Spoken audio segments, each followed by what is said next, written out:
So the Houthis are essentially a tribal group living in what we would regard as North Yemen. And they have been there for many years. The difference in them and the majority of people in that area, including, for example, the neighbors in Saudi Arabia, is that they are Shia. And they have, as a result, they've got a different Islamic worldview from some of their neighbors. And that's important in terms of who's been supporting them and everything that goes to that. Now, the country we now call Yemen originally was two separate countries. One was the British Protectorate, which is in the south, and the northern bit was known as Royal Yemen, and there was a king. Now, the king was overthrown, and eventually these two countries came together, but they never really came together. I mean, what happened in the south of the country was driven by different sort of factors and different sort of tribal groupings, and the north was the same. And as the two countries, the two bits have come together, there's been almost continuous fighting between them, really, since the amalgamation of the countries.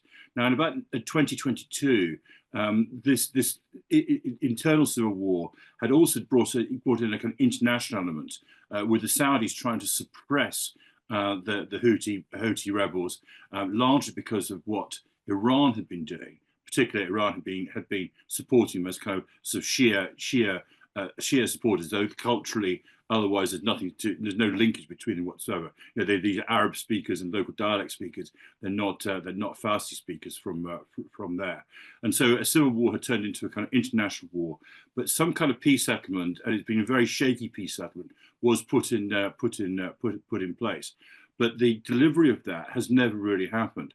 And so the Houthis, this grouping who now control most of what was northern Yemen, including the area around the capital Sana'a, are essentially fairly isolated for a lot of the world, except for people like the Iranians. And as a result of that, and not being happy with the peace settlement, they've been looking for ways, if you like, to have their voice heard.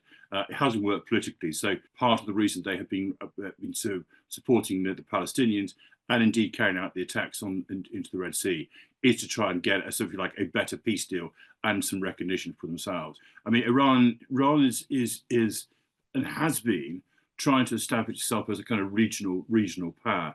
Now, because of the nature of its faith and the cultural links, it can now be in a position where it could dominate the entire Arab Muslim world. I mean, it's not Sunni, and it is, you know, that civilizational divide between the Arab world and the Farsi world goes back literally thousands of years. You know, you can read accounts written by early Arabs or by explorers, and also by Persian emperors talking about the Arabs as a separate people. So it's a very marked cultural divide. So how therefore can they reach and achieve influence? And they've done it by claiming to be the kind of #1 anti-Israeli supporter, and then looking for pockets of kind of Shia groupings around the Middle East, which they can use as, if you like, as their proxies. And we've seen it with the Houthis in the Yemen. We've seen it with the Hezbollah grouping in the Lebanon, and we've also seen them operating in the Gulf as well. The analogy doesn't entirely work, because the majority of Hamas and Gaza population are actually Sunni Muslim or Christians. They're not Shia, but nonetheless they've sold themselves as kind of the supporters of that. How much support they're giving on a day-to-day basis is probably a bit more problematic. I mean, they certainly were responsible for a lot of their training, their organisation, and then the initial inload of weapons and equipment to that. And at an early stage of the currents of Gaza, Israeli-Palestine conflict, they're also directly involved in the kind of targeting of vessels who are passing through the Red Sea. And we saw reports, for example, of Iranian intelligence ships being in the area, clearly tracking shipping that was coming in through that particular Gulf and then up into the Red Sea, basically kind of setting themselves up for that.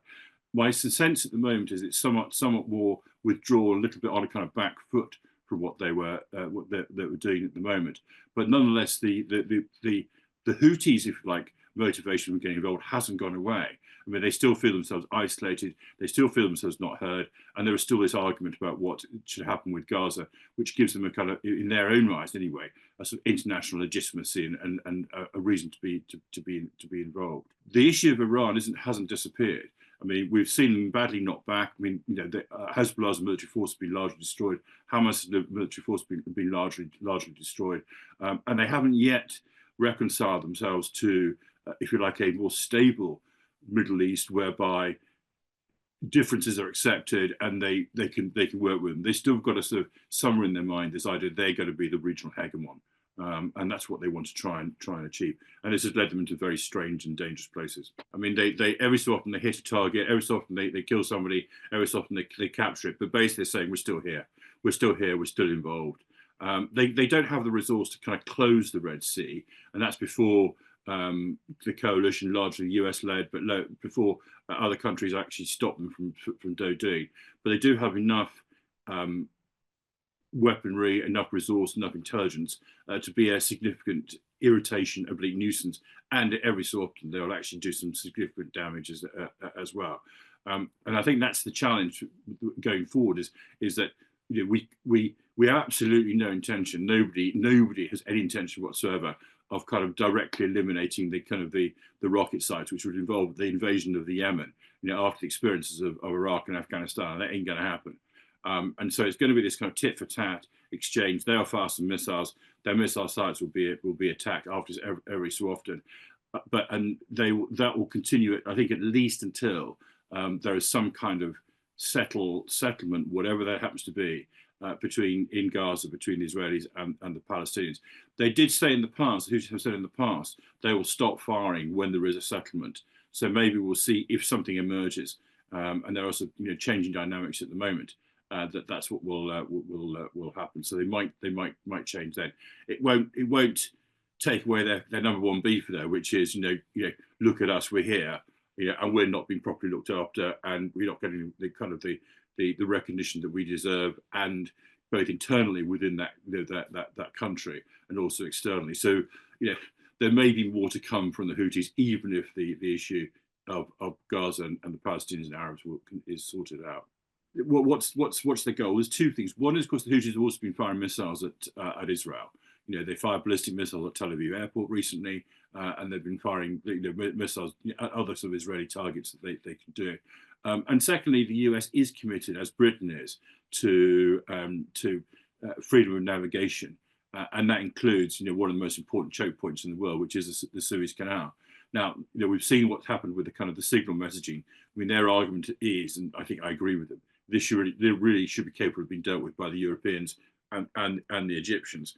But as it currently stands, the only people who can actually do that are probably the Americans. I mean, even when Britain supported them in that, our contribution, should we say, was limited in the extreme. It's probably the only Americans who've got the capability of doing those sorts of operations, both from their ships, but also from their bases in places like Djibouti as well. So that's kind of what it was going. So Americans are really supporting kind of freedom of navigation, and they've also got a very strong view about Iran and Iran's proxies. So they're kind of just making the point to Iran, and the Iranians want to pick this up.